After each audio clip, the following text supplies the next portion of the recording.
Honorable Dave.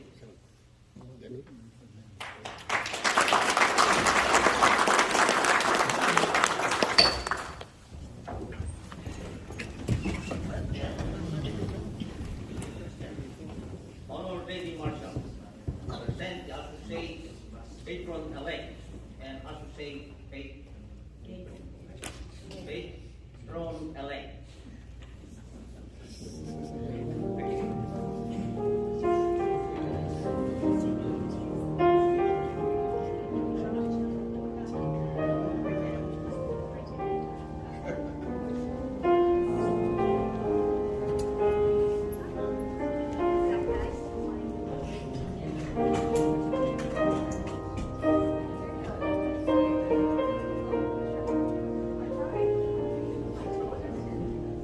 I swear patron, I have the honor to present honored lady Holly Norrie, who has been elected as associate patron, and Sir Knight David Unida as associate patron for the ensuing term.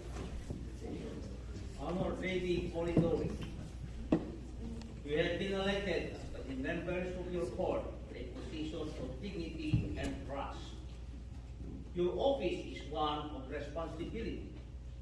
In the absence of the royal matron, you are to assume all her duties, but at all other times, you are to be her assistant. Strive to aid her in every way by your counsel.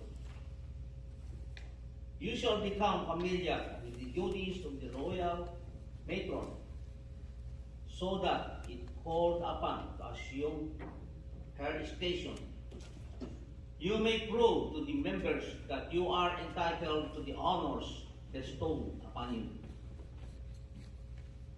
Sir Knight David Jonina, your office also is a position of dignity and honor, as well as responsibility. You are required to preside in the absence of the royal patron and assist in the performance of his duty. It is therefore necessary that you will well versed in the ritual in order to fill his station, as well as perform your own duties, which are impressive and important in the work of the order. Your loyalty to the court is sure to bring its own reward for work well done. Honorable Lady Marshall, invest the associate matron and associate patron with the jewel of their office and escort them to their station in the west.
Honored Lady Marshall, present the Treasurer-elect and Secretary-elect.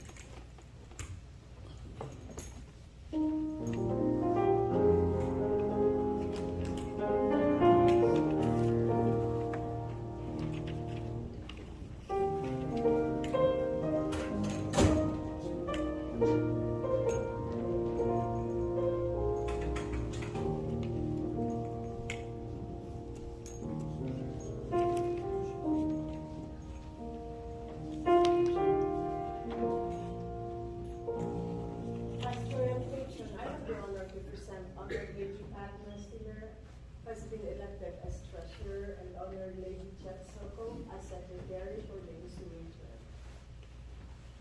Honored Lady Pat Mastiller, you have been elected to fill an honorable and responsible position. The members have believed in your integrity and fidelity. They will place in your hands their funds, knowing well that you will be faithful to the trust imposed upon you.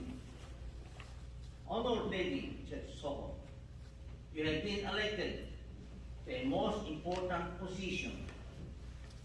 You are to receive all monies due to the court and pay them to the treasurer. You are to keep a record of the financial accounts between the court and its members. You shall send to the Grand Secretary the reports of the work of the year and note carefully the proceeding of each meeting and make proper records thereof. Your position will require you to be ever ready to assist the royal patron in all clerical work. A good secretary is essential to every order, and we feel sure that your fidelity and zeal you will prove worthy of our highest esteem.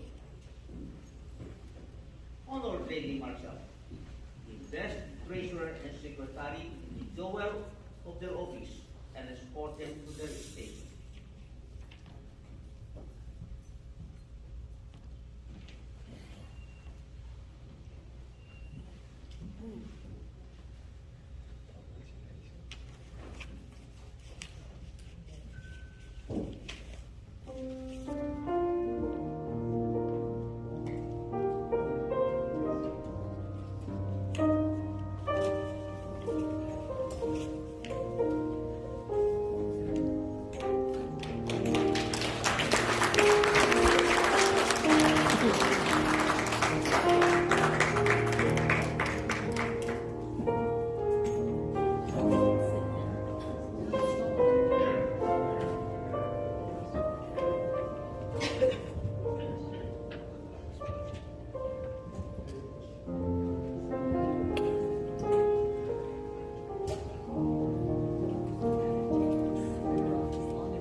Honored Lady Marshal, present the conductress-elect and assistant conductor